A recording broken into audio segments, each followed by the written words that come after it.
വിദേശ കപ്പലിടിച്ച് കൊല്ലം നീണ്ടകര സ്വദേശിയുടെ മീൻപിടുത്ത ബോട്ട് തകർന്ന സംഭവത്തിൽ ഡയറക്ടർ ജനറൽ ഓഫ് ഷിപ്പിംഗ് അധികൃതർ തടഞ്ഞുവച്ച കപ്പൽ ഇന്ത്യ വിടാൻ വൈകും എന്നാണ് അറിയുന്നത്. നങ്കൂരം വിട്ടിരുന്ന സെന്റ് ജോസഫ് എന്ന ട്രോളർ ബോട്ടിൽ ഈ എണ്ണക്കപ്പൽ ഇടിച്ചതാണെന്ന് അന്വേഷണ ഏജൻസിയായ മർക്കന്റൈൽ മറൈൻ ഡിപ്പാർട്ട്മെന്റ് കണ്ടെത്തി കഴിഞ്ഞു. നിയമ നടപടികൾ പൂർത്തിയാകുന്നവരെ കപ്പൽ തീരം വിട്ടു പോകരുതെന്നും ഡയറക്ടർ ജനറൽ ഓഫ് ഷിപ്പിംഗ് അധികൃതർ ക്യാപ്റ്റനെ കർശനമായ നിർദ്ദേശം നൽകിയിട്ടുണ്ട്. പനാമ രജിസ്ട്രേഷനുള്ള MV സോളിസ് എന്ന എണ്ണക്കപ്പലാണ് മീൻപിടുത്ത ബോട്ടിലിടിച്ചത്. കോസ്റ്റ് ഗാർഡിന്റെ വിഴിഞ്ഞം സ്റ്റേഷൻ കമാൻഡറുടെ നേതൃത്വത്തിൽ കഴിഞ്ഞ മാർച്ച് 10-നാണ് കപ്പൽ വിഴിഞ്ഞം പുറംകടലിലേക്ക് എത്തിച്ചത്. അനഹ് എന്ന കപ്പലാണ് MT സോളിസിനെ കസ്റ്റഡിയിലെടുത്ത് വിഴിഞ്ഞം പുറംകടലിൽ എത്തിച്ചത്. തുടർന്ന് കൊച്ചിയിൽ നിന്നെത്തിയ DG ഷിപ്പിംഗിന്റെ ചീഫ് സർവേയർ ഉൾപ്പെട്ട ഉദ്യോഗ സംഘം കപ്പലിലെത്തി പ്രാഥമിക സർവേ നടത്തി. അന്താരാഷ്ട്ര കപ്പൽചാലിന് സമീപത്തായിരുന്നു അപകടം എന്നാണ് പ്രാഥമിക അന്വേഷണം. ഇത് സ്ഥിരീകരിക്കുന്നതിന് കപ്പലിലെ ക്യാപ്റ്റൻ ഉൾപ്പെടെ 20 അംഗ ജീവനക്കാരിൽ നിന്നും വിവരശേഖരണം നടത്തുകയും ചെയ്തു. മാർച്ച് 7 ഉച്ചയ്ക്ക് 1:45 കന്യാകുമാരിയിലെ മുട്ടം തുറമുഖത്ത് നിന്നും 57 നോട്ടിക്കൽ മൈൽ അകലെ ഈ അപകടം ഉണ്ടാകുന്നു. ഒമാൻ തുറമുഖത്ത് നിന്ന് ശ്രീലങ്കയിലെ കൊളംബോ തുറമുഖത്തേക്ക് പോവുകയായിരുന്നു എണ്ണക്കപ്പലെന്ന്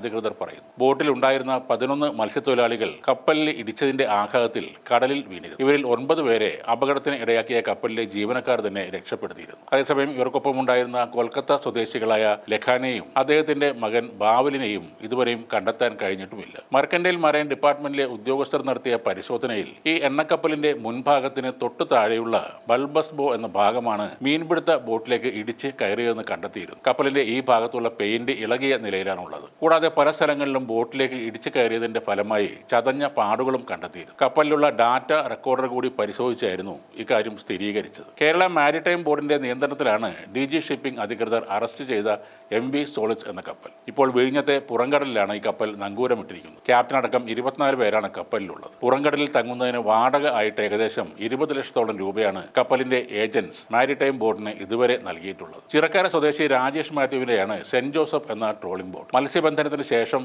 വിശ്രമിക്കുന്ന സമയത്താണ് ഈ എണ്ണക്കപ്പൽ ബോട്ടിലേക്ക് ഇടിച്ചു കയറിയത്. ഉറക്കത്തിലായിരുന്ന ബോട്ടിലെ ജോലിക്കാർ വെള്ളത്തിൽ തെറിച്ചു വീണതോടെയാണ് ഇതൊരു അപകടമാണെന്ന് മനസ്സിലാകുന്നത്.